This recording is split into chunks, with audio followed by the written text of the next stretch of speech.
it be wonderful if we could teach the gullible to never be so comfortable with lies they eat like comfort food, to disregard the bogus claims and pseudo-scientific claims? Can you imagine just how much indeed the world would change? No more political predators playing on the populace with ilkas and plots and shift and kill metropolis. No more villains with the title in the Bible holding phony temper Bibles like the stuff they teach is vital. Imagine it was normal to have to prove a claim you make, and folks really feel ashamed expressing content that was fake.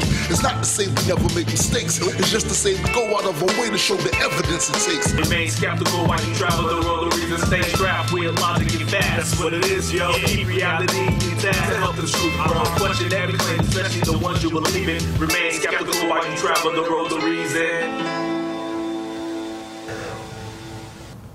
Hello, and welcome to another exciting episode of Road to Reason, a Skeptic's Guide to the 21st Century. This is our Skepticism in Politics 2016 episode, and for those of you who have watched the show, you'll remember this old but awesome face of Larry Mendoza, who's joining us again. Yeah, it's been a while, I guess. But, it's been a while. Yeah, so this should be an interesting discussion. I'm glad to be here. Good. Good. I'm looking at my cell phone camera right now, and the old saying that the camera adds 10 pounds is definitely a lie. It adds 30 pounds. Speaking of which, it's funny because I was actually just commenting to Larry prior to starting the show. I'm sitting petting my dog the other day, and a little rascal right up and bites my man boob and just like latches on and is like tugging at it like one of his damn toys. He's trying to tell you something. I said I need to start getting skeptical and rational about my weight, man, because this is awful. So it's humiliating. But setting the joke aside, we got a great show today lined up. We're going to talk a little bit about some hot button issues, about how people come to the conclusions that they do in this life regarding politics, trying to use some of the tools that we as skeptics try to use in religion towards politics. They're not completely and totally transferable, but there's a lot of really great stuff that people can utilize as far as self-examination goes, really trying to study and understand how they get to the places that they get thought-wise in their politics.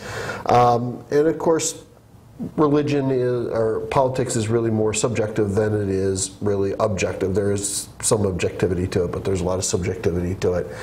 But we got a little bit of news and announcements first, and the first one I know Larry wants to talk about is Time Magazine. Now get this, ladies and gentlemen, Time Magazine just did an article on how atheism is a very possible solution to extremism. And Larry, you have some really cool bullet points you wanted to talk about. Yeah, so very cool because, you know, it's Time Magazine, and, you know, it's a magazine that's read by, you know, probably millions across the country. So it's really cool to have an article, and it's titled "How to Fight Extremism with Atheism." And the people that wrote this article were Peter Boghossian, James Lindsay, and Phil Torres, which you may or may not know these three characters. Two of the three have been on our show. Right. Phil Torres and Peter Boghossian have been on the show. And the interesting thing about Peter Boghossian, which sort of also ties in with the conversation that we're going to have today, is that he's a philosopher. He teaches philosophy, and one of the things that he teaches is critical thinking, and you know, which is really important when you apply that to being a skeptic about anything in life. So, but anyways, they wrote, and the article is really about new atheism. Now, Peter Boghossian, you know, considers himself within the new atheist camp, which is oftentimes criticized these days a little bit for being a little bit too extremist. But the article makes a good point about how it was because of new atheism that you now are seeing a percolation of atheist ideas or skeptical ideas within even the Muslim community, which is huge. Apparently, according to the article, Richard Dawkins' book was translated in Arabic, the God Delusion, and it was downloaded over 10 million times in the Muslim world. I mean, that's huge. And there's people in Mecca holding the book, Muslims holding the book in Mecca. That's awesome. And as the article mentions, it's huge because in Saudi Arabia, you could be imprisoned for 10 years for being an atheist, and also all the way, you could even be put to death. And we've heard recently of Muslim writer or atheist writers in a Muslim community getting lashes. Well, there's state-sanctioned oppression, but then there's also lynch mob. Like, you know, there's murders, and the state refuses to do anything. But yeah, you're right. I mean, it takes brass to hold up an atheist book in front of Mecca, in front of Richard Dawkins, out of all, exactly, who's such a polarizing figure within, and being in Mecca, going yes, you know. So the article is good, and I urge you guys to read it. But then they move on and try to mention what are the next steps for the new atheist movement, and now you're seeing a lot more, I guess, calming down of the rhetoric. And one thing that Peter Boghossian has done, and has done very well, and actually he's developed an app, is something called street epistemology, which is engaging theists and engaging them in a way where you are not being combative, which is completely, you know, different than the original New Atheist way, but trying to ask questions using the Socratic method, and trying to get them to think about skeptically and reasonably how they've arrived at those beliefs. Not to question their beliefs, but to have them themselves arrive at the idea that maybe how they arrive at these beliefs, the method that they use, is maybe not the best method. And I think it's been working very well, to the point where a lot of Christians are warning, you know, pastors are warning their flock to stay away from street epistemologists, because we've covered that on this show, where we've seen a street epistemology work in 5 minutes. Somebody goes out, the Anthony recording Magnabosco has done that. Goes out literally in 5 minutes, they go from 100% sure down to, well, like, now I'm 60% sure. Exactly. And he's actually had people contact him sometimes just months later saying, I no longer believe. That's huge. It's gigantic. The other thing, if you're wrapped up with that, because we're running short on time, is the other bit of news is Israel's education minister, Naftali Bennett. Oh my God. This guy is, I don't know what you would call him, a Christian wet dream when it comes, like, what they would like to achieve in this country. But I think what his position is on the education in Israel is it really exposes how the religious scam is the same everywhere.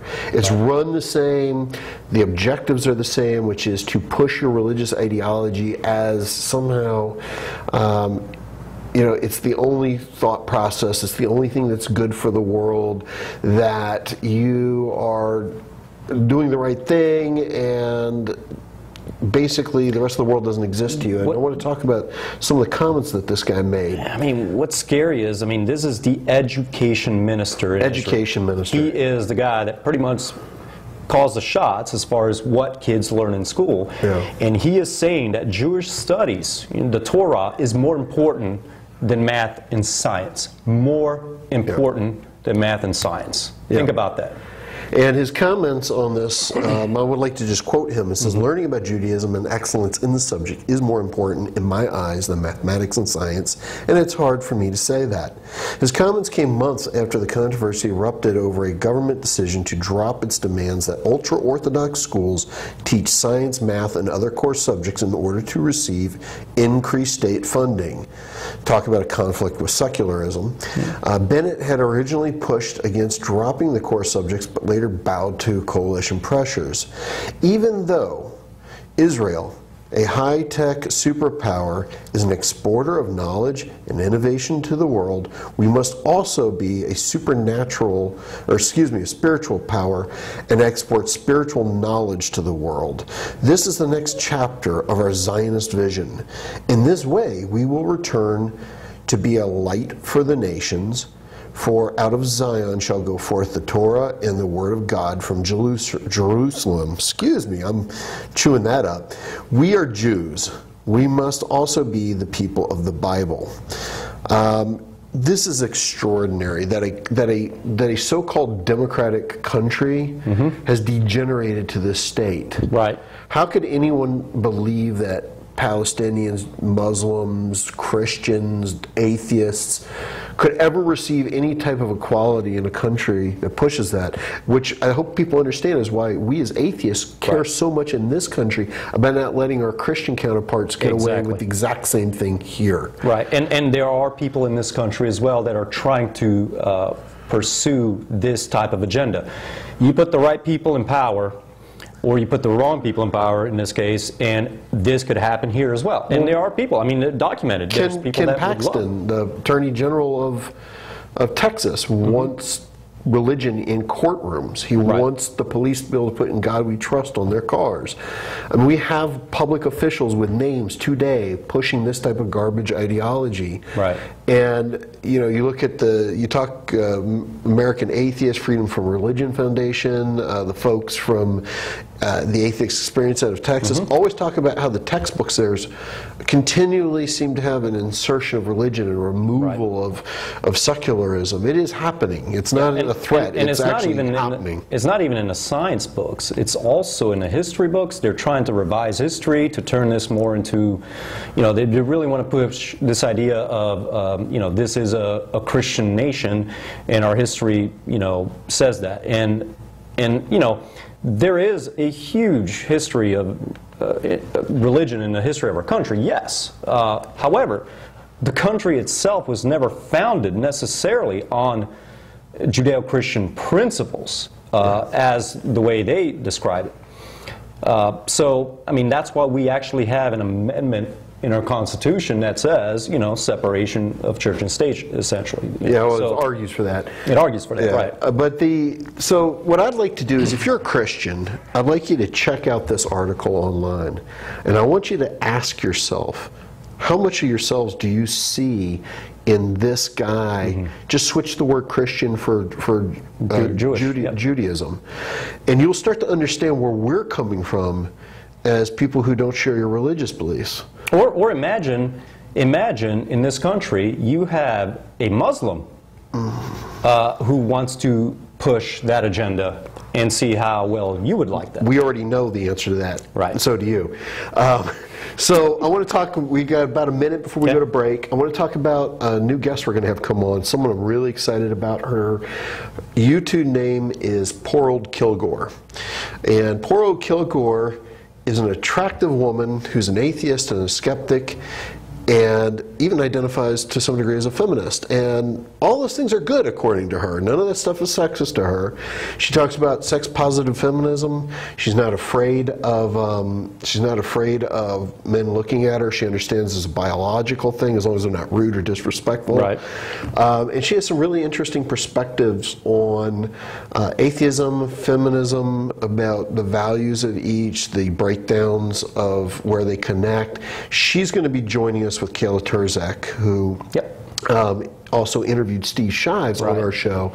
And Poor Old Kilgore actually has some thoughts on Steve and the ongoing saga there as well. And for those of you who may not know, Kayla Turzak is one of our hosts here at Road to Reason, and she you know, likes to discuss feminist issues and things along those lines. So it'd be a great host for this conversation. Which is interesting, because in today's day and age, when you say feminism, it's a very confusing term. Well, it's like third wave feminism, regressive feminism, progressive feminism. Well, we're going to tackle some of that in that interview, which I think will be good and healthy. And it kind of ties into what we're talking today about labels. Labels, being tolerant. Talking about that. Absolutely. And with that, I think we should go to our PSA break, and when we come back, we'll be getting into the politics of skepticism or the skepticism of politics. Well, there you go.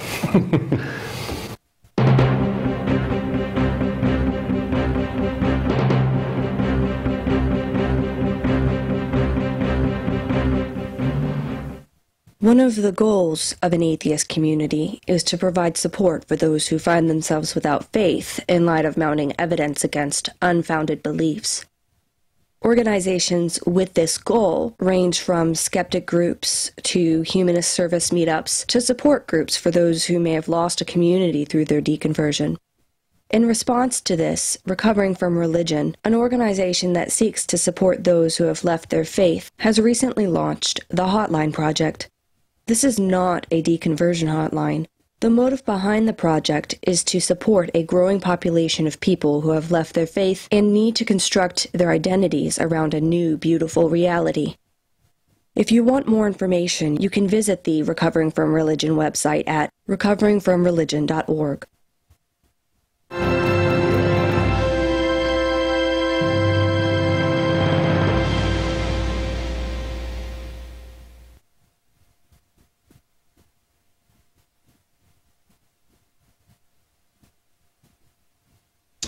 Good. Homemade noodles. Marty, stop it.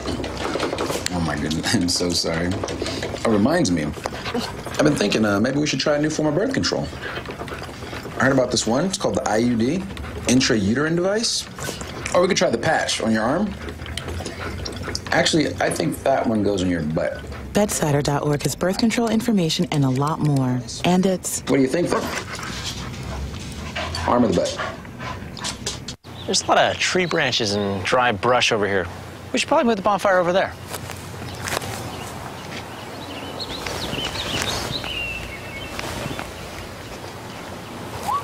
I'm guessing Smokey liked that idea. This is Richard Dawkins. Doing commercials is unfamiliar territory for me, but I'm inviting you to watch Road to Reason, a skeptic's guide to the 21st century, on Fairfax Public Access every Sunday. Each week, the hosts tackle wishful thinking, religion, pseudoscience, and the harm they cause, with a combination of facts, humor, and community involvement. They challenge believers to defend their faith and give you, the skeptic, a voice.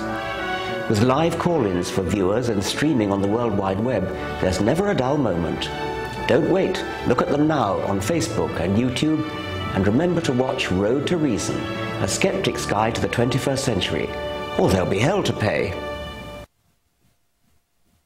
Back to discuss politics and skepticism in 2016, and I'd like to start us out by a quote from a former president of the United States, which is President Kennedy. "We too often enjoy the comfort of opinion without the discomfort of thought that comes with it."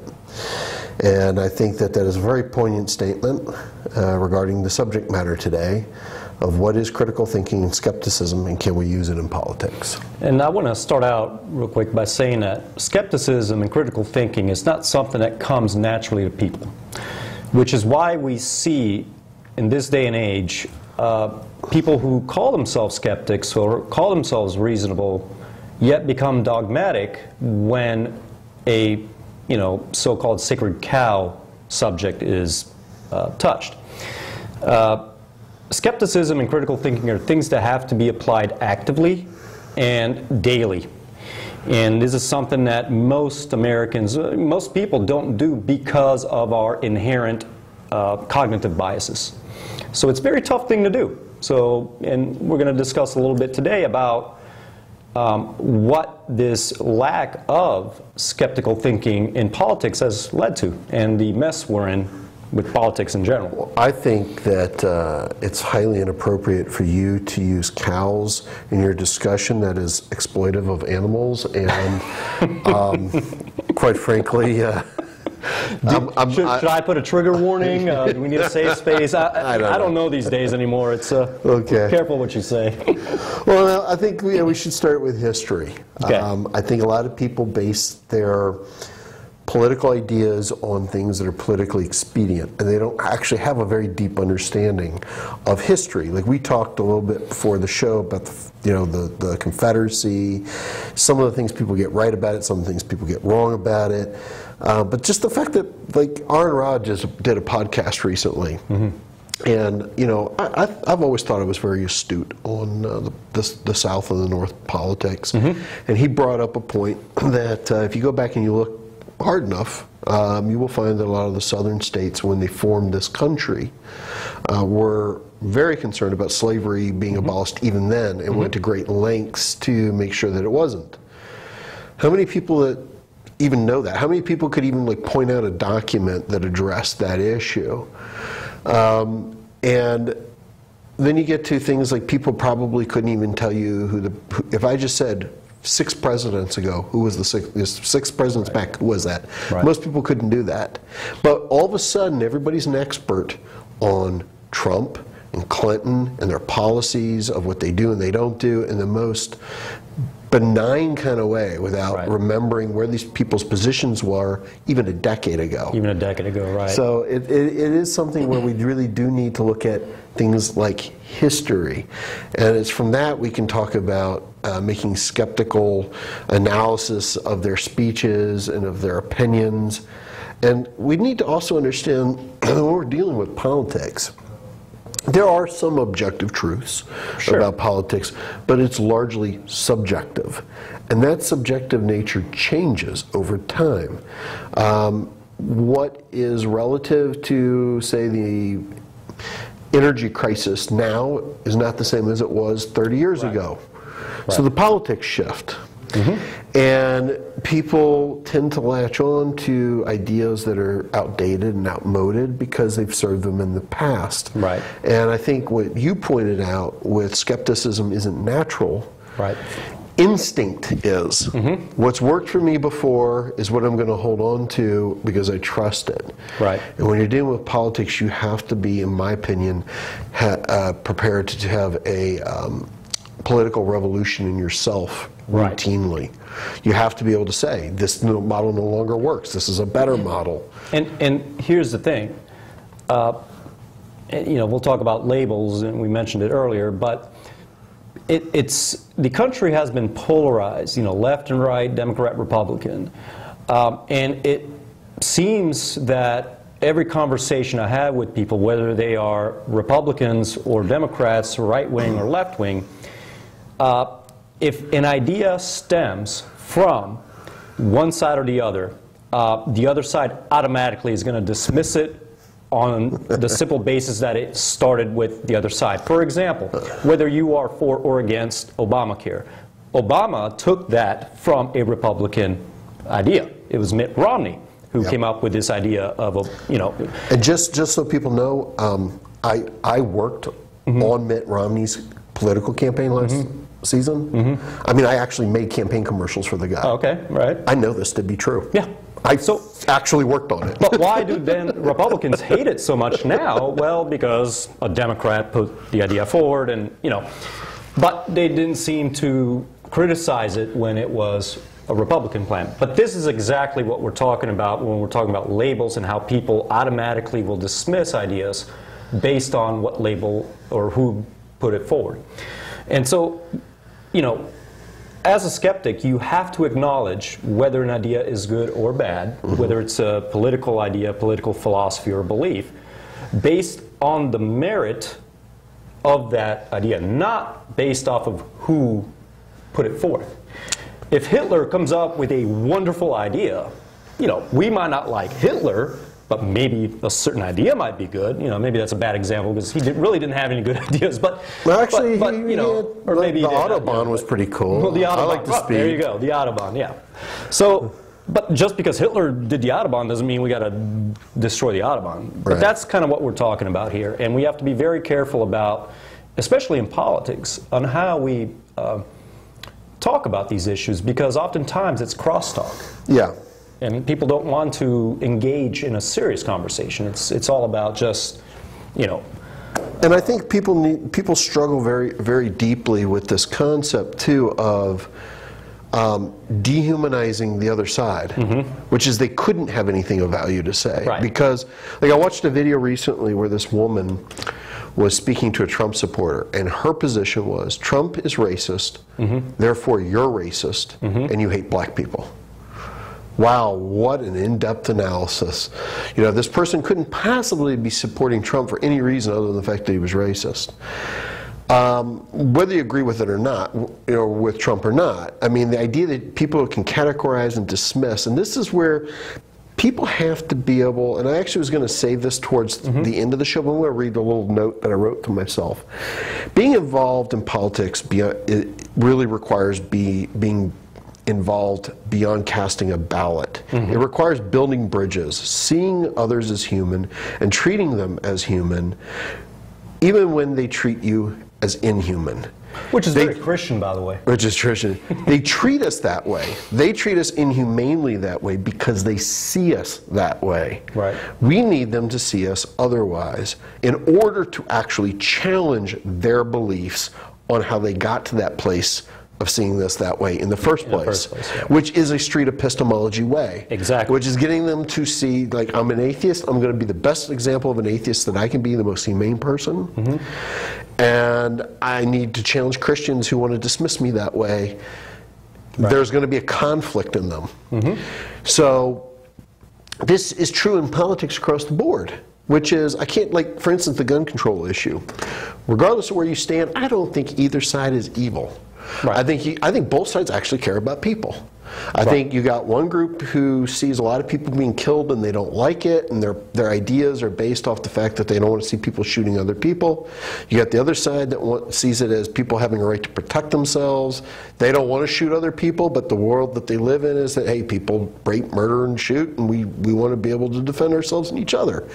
Neither one of these sides is inherently wrong from where they're coming from with their perspective. It's the breakdown and the categorizing one another and degrading one another that allows them to get to a point where they've hit an impasse and really do nothing of value except tear each other down.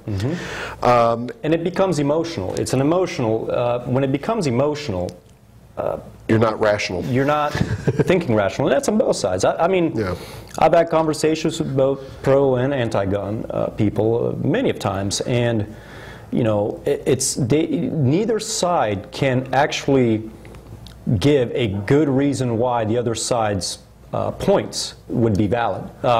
They just refuse to even acknowledge the validity of one side or the other. And both sides, I think, have very good points. Well, this is interesting because as someone who is pro, and I do take great pride in being scientific and looking at studies and looking at history and case law, I have run into what I call a lot of, well, you just want to have sex with your gun, or you're an ammosexual. An ammosexual, yes, I heard that, yeah. And my response is, well, you're a Nazi sexual, right? Like, well, you're ammophobic. Yeah, or whatever. Yeah, I mean, and this is the thing. It's like, I try to approach it, and this is not saying that it goes both ways. I know people that are pro-second that don't give the time of day to people who are anti, you know, they attack them right off. But you have to fight that instinct to just lash back, you know, with anger and frustration when you run into it, because you aren't doing anyone any favors. You're not fixing a problem. No, and you're not communicating your point in a very good way. So why would the other side accept your point if all you're doing is putting them down or, you know? Well, I think the point is if you're attacked first, you feel justified in attacking back. Right. And you may be justified, but what good does that do you? Yeah, at that point, the conversation spirals into name calling, and that's pointless. I mean, it's just people are now angry, and they're even more solidified in their position, and even more so than they were before, and we get nowhere. And actually, we're seeing this, and we've seen this progression in Congress. I mean, it's so polarized that neither side will compromise on anything. So it's up to us. It's so polarized. Our politics, and this is the reason why, it's degrading. It's a Democrat idea, we're not going to follow it. It's a Republican idea, we're not going to follow it, regardless of the merits. And it's not going to work, and we're seeing it not working. I want to share an experience that I had as an adolescent in school. I don't remember this teacher's name, and for this I apologize to the teacher, because without a doubt you are a testament to the greatness of teaching in our country. This teacher did something that I think today would actually get them fired. They actually had the class on two different subjects. One was gun control and the other was abortion. They had everybody in the classroom say, are you for or against abortion? They'd raise their hand accordingly. Are you for or against gun control? They'd raise their hand accordingly. You are now going to switch sides, and you are going to come up with arguments that you think the other camp would use. Right. And you're gonna do this genuinely. You have to defend it. You're gonna have to defend it. It's a great exercise. It's a great exercise. And this is skeptical thinking. This is being able to step outside your own box and your own little comfort zone, and you have to put yourself in a humanitarian position of seeing the world through someone else's eyes. Right. And one of two things will happen. You will either realize that you're not so right in everything that you think you are. That 100% surety drops down a bit. Yep. Right? And the other thing will happen is, if you are right, you're going to be able to approach those other people better and sway them better, because you are going to be able to understand where their mistakes are coming from an empathetic point of view. Right. And that is huge as far as being able to reach people and changing minds. It sure as hell beats calling someone amosexual. Right. No one is, like we talked about Steve Shives on our show recently. Yep. I have a lot of problems with what Steve Shives is doing right now, but you know what? Calling the man a cuck is not going to get him to go, you know, you're absolutely right. I never thought of it before. Now that you called me a cuck, it took that. Right. No. You know, it doesn't work that way. So to that teacher, I salute you. I recommend, if you believe in skepticism and rational thinking, start doing that when it comes to politics. And here's the thing, along the lines of what Paul here is saying, an example I use is on my Facebook account. I have people of every political background from one extreme to the other. I never, ever, ever censor anyone. And the reason why I do that is because if we censor ourselves from different ideas, we will never be able to expand our knowledge and our mind and our beliefs. And what I've noticed oftentimes is that on Facebook especially, and this is a problem I've seen with social media, people will ban or will block or will delete friends who disagree with a certain political topic or another. And I see this. I see it all the time. If you believe, if you're going to be a Trump voter, you better delete me off your, friends list. Well, why? Why shouldn't you have these people as your friends on Facebook? And what's happening with social media is that the internet was this great thing that was supposed to be expanding everyone's minds. It was supposed to have, people were going to learn about different things. But what's happening is, instead, we're getting more and more tunnel visioned because of self-censorship. We only go to the news sites we like. You don't see a lot of liberals going to Fox News. You don't see a lot of Republicans going to MSNBC, for example. So what's happening is we are really filtering our knowledge to the point where the echo chamber is becoming so loud that we just believe it by default, because that's all we are exposed to. And that's antithetical to skeptical thinking, and it's antithetical to critical thinking, and it's very important to have these discussions with people on the other side.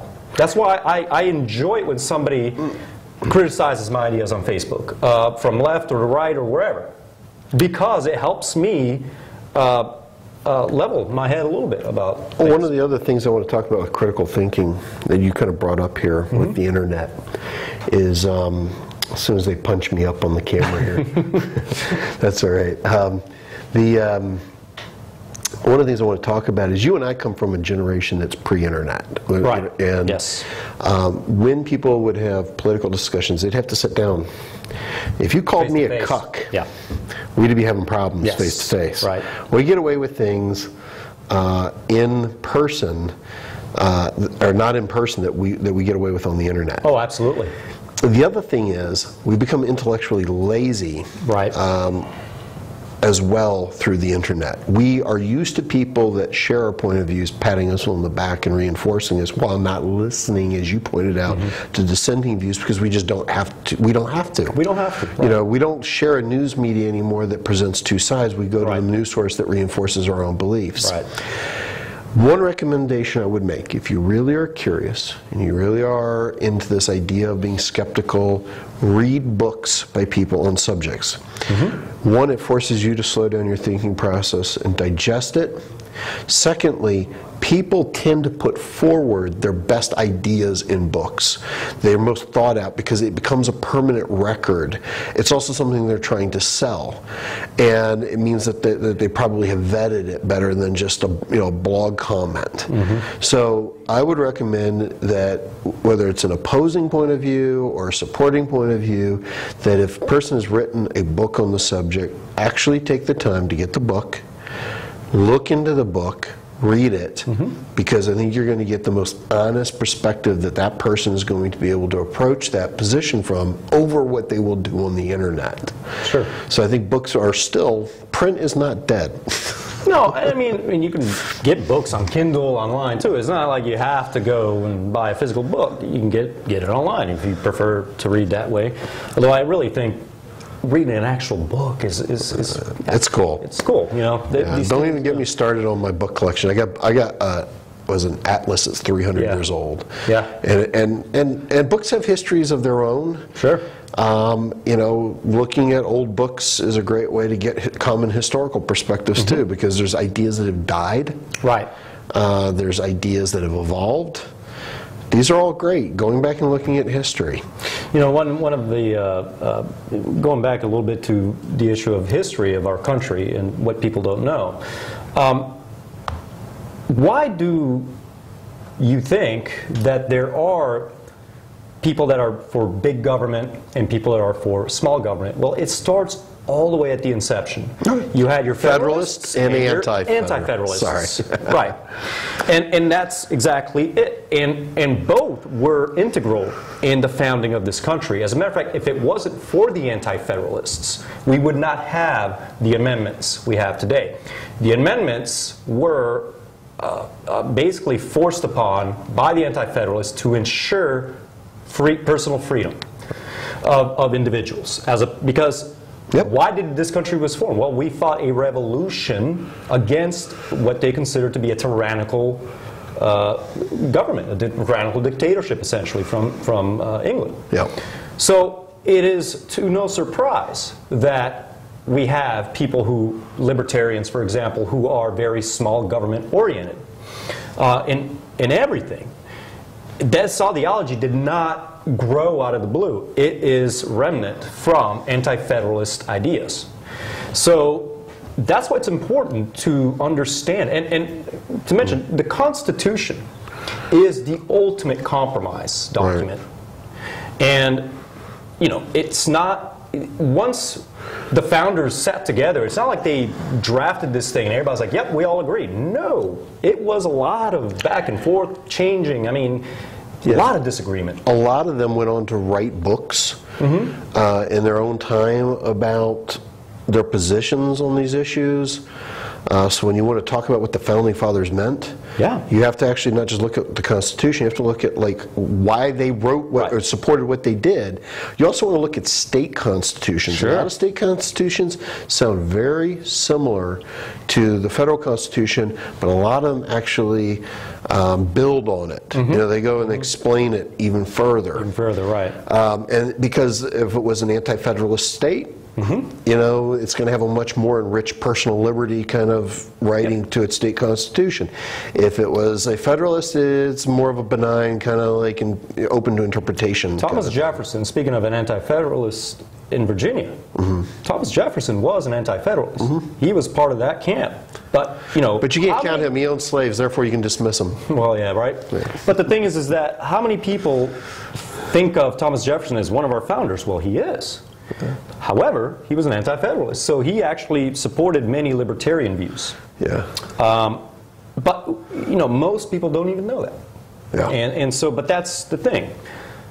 Critical analysis of issues and ideas. You do sometimes have to go back to the history and try to find the foundation of these beliefs. Why are these beliefs there? Why do people believe what they believe? That's a very, and more importantly, take that one step further and ask yourself why you believe what you believe. Not what you believe, but why.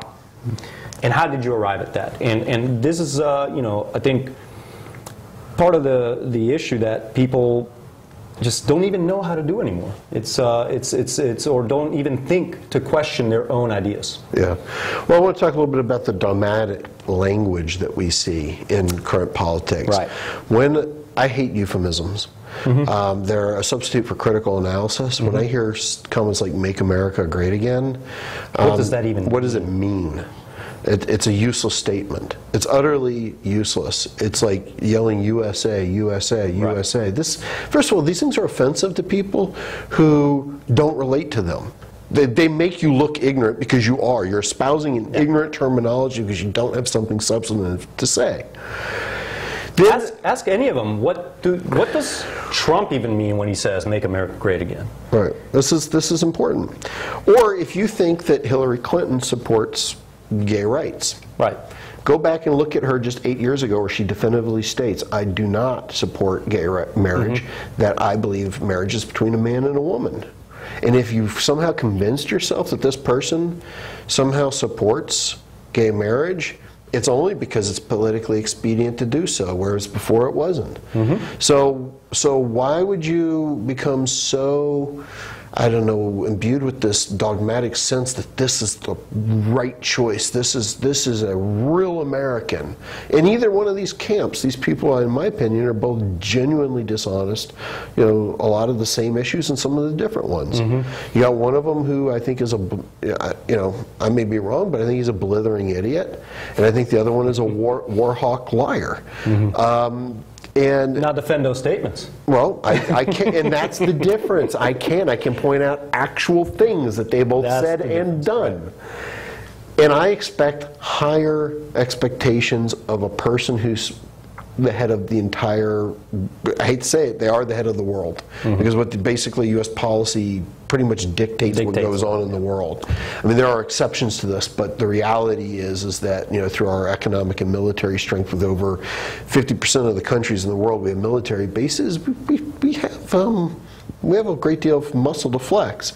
And it comes back to haunt us in ways of, I don't know, like 9/11, revolutions in various countries around the world, higher gas prices. I mean, what we do now will impact us later. And speaking of, you know, terrorism and Islamic extremism, again, these ideas are not just born out of thin air. Why do terrorists want to kill innocent people?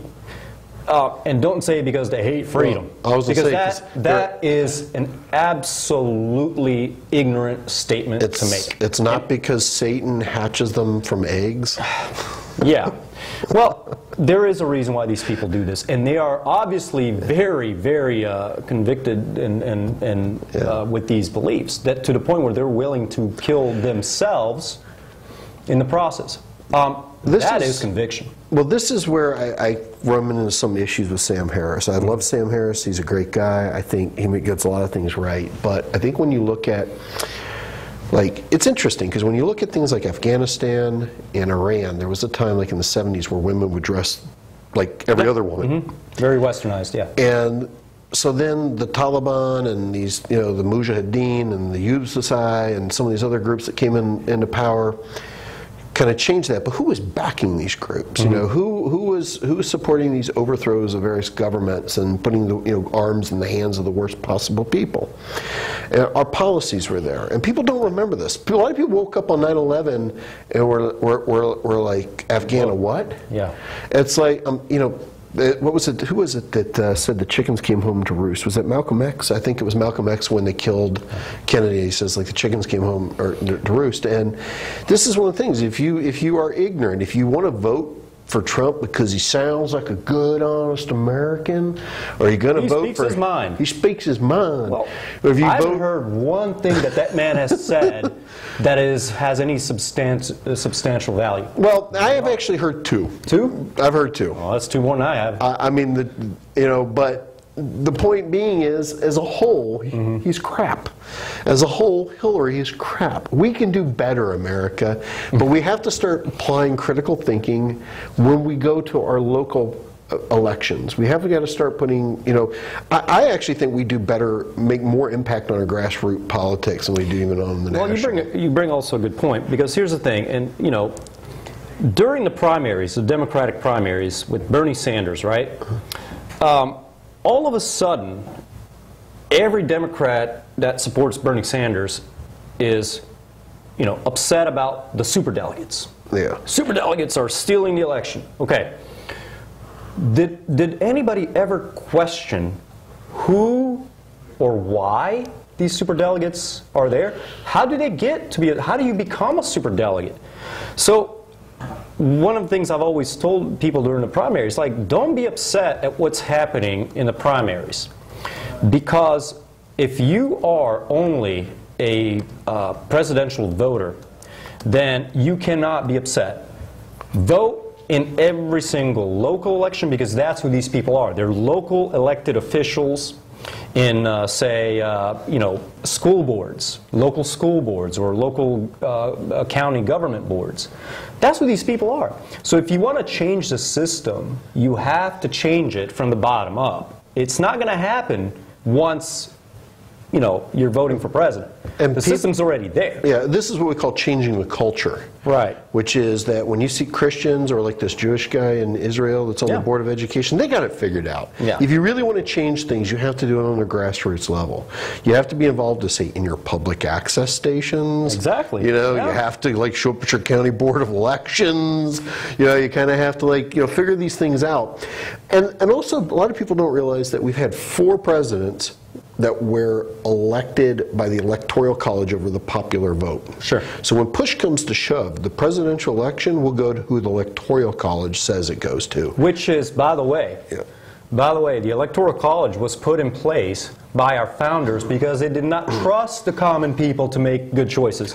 These are our founders. Burn! Ooh, my finger went off. They said, no, we don't trust the people. We don't trust have the people elect people and that we trust. Just so that we know that this is true, John Quincy Adams, 1824, Rutherford B. Hayes, 1876, Benjamin Harrison, 1888, and George W. Bush, 2000. These are the presidents that... This has been a problem that has plagued our nation almost since its very beginning. Yes. So, and it can happen. And it very well may. Also, like, another thing is, again, looking at skeptical thinking and critical thinking. Polls. I don't like polls very much, because every poll, almost every poll, has an inherent bias in the way the questions may be asked, or maybe in how they achieve it.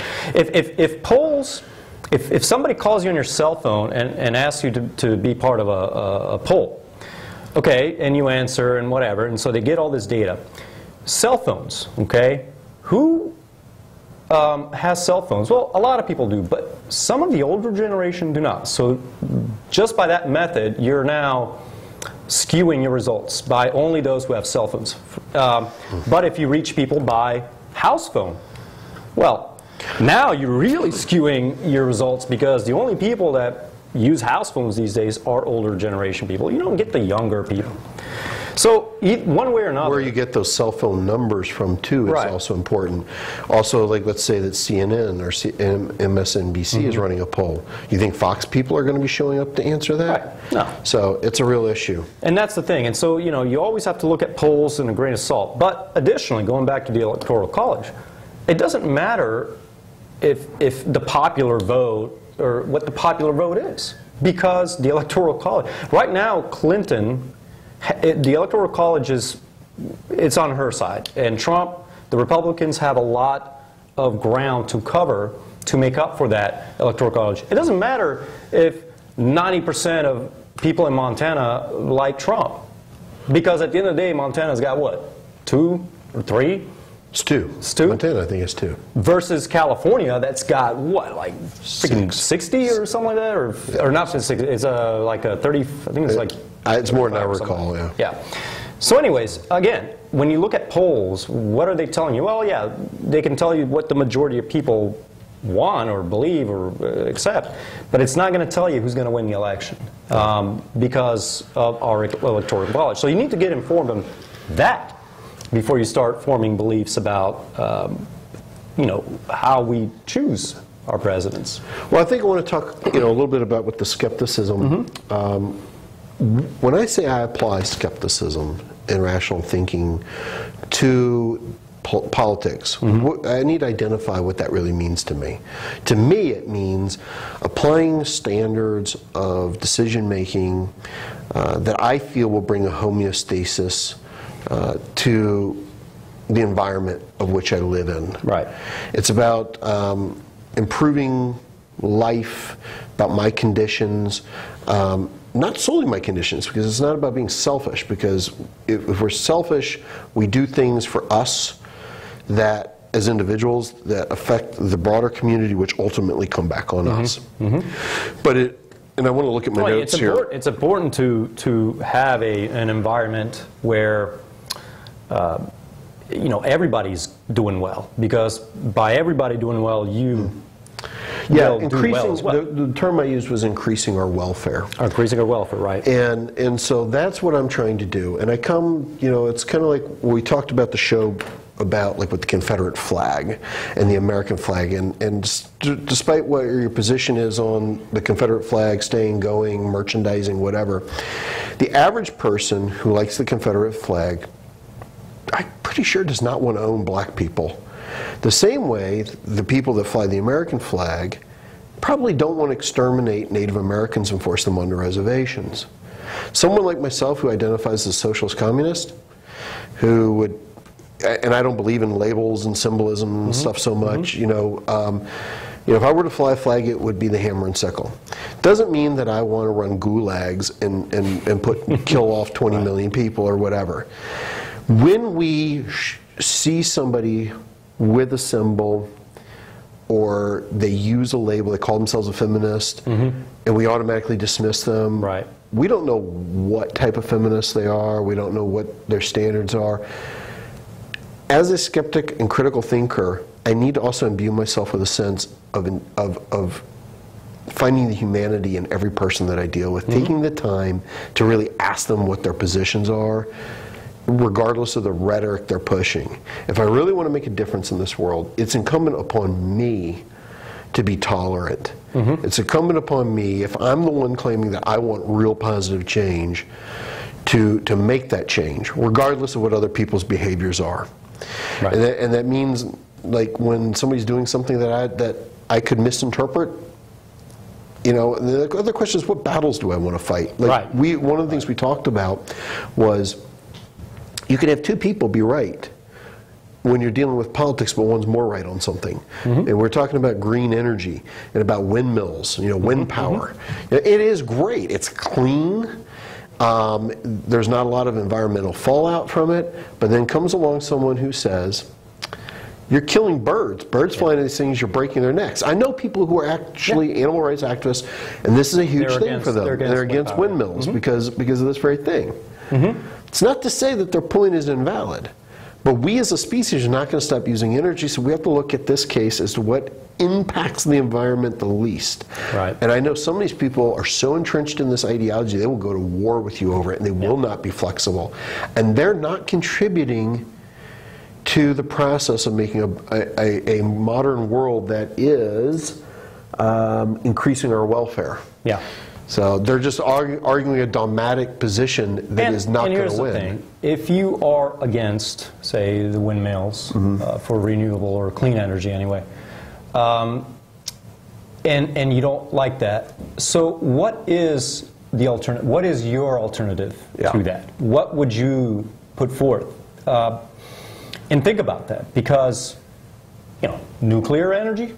Well, you know, there's a lot of people that are upset about that because of Fukushima, you know, Chernobyl, you name it. There's been the Arizona desert where they've been dumping their crap. Yeah, waste. What do we do with the nuclear waste? You know, there's all kinds of things. I mean, nuclear energy is very, you know, it's good energy. I mean, you know, but there are issues with that as well. Yeah. So what do we do? You know, well, we go back to burning oil lamps. Yeah, well, eventually we stick with what we're comfortable with, which is burning oil, and unfortunately, that's the oil is at some point going to become very scarce and harder to find, deeper, which that in and of itself is going to be, you know. Well, we can knock down the Amazon so that we can build corn crops to make fuel. Here's the other thing, speaking of, and again, a lesson in critical thinking. Speaking of the Amazon, people that are pro-organic or pro-free range, and they want that to become the standard, do you realize that that requires free-range animals to be on land? Well, where is all this land if everybody turned into, well, you have to cut down the rainforest, and it's happening in Brazil. And I know people who live down there, they're saying, yes, the organic industry is destroying our rainforest. All of a sudden, we have this problem. You know, and so, yeah, again, understand, critically analyze the position, all of it. You know, take the time to do the research, because if something sounds nice, maybe it's not that nice after all. And most people don't go past a blog or a meme or a, you know, so. Or as Cartman would say from South Park, screw the rainforest. Yeah, well, yeah. I mean, there's that option too. It's an awful place. There's flesh-eating bacteria. There's animals that will eat you in a heartbeat. Now, and this is the thing where you have to find that humanity in the other person. Most people that come up with opinions that you don't agree with, don't come up with them because they're evil, horrible people. They come up with them because they see it as the most enlightened position that they, unless, that they of course, can you're see. Hitler, then you're just... Unless they're Hitler. Yeah. So, yeah. One exception to that rule. And before you call Godwin's Law, I say if the jackboot fits, wear it. Exactly. So, I mean, Godwin's Law, yes. Oftentimes, the Hitler and the Nazi, accusations are, a little bit overdone. But sometimes, though, if it fits... That's it. The jackboot fits, wear it. So I think we're pretty much about wrapping up here. The last thing I want to say real quick, we got 2 minutes, is that I recently did, I do video professionally for a living. I did a Christian event in D.C. It was kind of their counter version of Reason Rally. Some of the stuff I saw there was interesting. They were very anti-prison. They actually want to start, instead of putting people in prison, looking for alternative programs. They're very pro-job for reintegrating people that have been incarcerated or through the legal system. There was even some discussion about doing ban the box, where they're trying to keep businesses from being able to ask the questions. This is coming from conservative Christians who are very business friendly. But they also started to see the impact of, and I hate to say this, is largely the policies they've pushed for the last 30 years have come back to haunt them, and they're now seeing it. Don't ever sell yourself short on seeing other people as human and connecting or getting them to connect with you. People surprise me all the time that they don't fit the labels that we impose on them. I think you said something very powerful, that we identify people by the worst of the labels we put on them, instead of seeing them as the complex people they are. Exactly, and yeah, exactly. It's labels. 30 seconds. When you stop at labels, you're not going to get any further, and it's just not going to be productive. But anyway, so I think we got about a few seconds left. I want to thank you all for joining us, and check us out on Facebook and YouTube, Ustream. That's it. And remember, this next election cycle, you're not going to make a difference voting for Trump or Hillary, but you will make a difference by being involved and educated and working from this point forward on a grassroots level. We invite you to our next show of Road to Reason next week, Sunday at 3 p.m. Eastern Standard Time.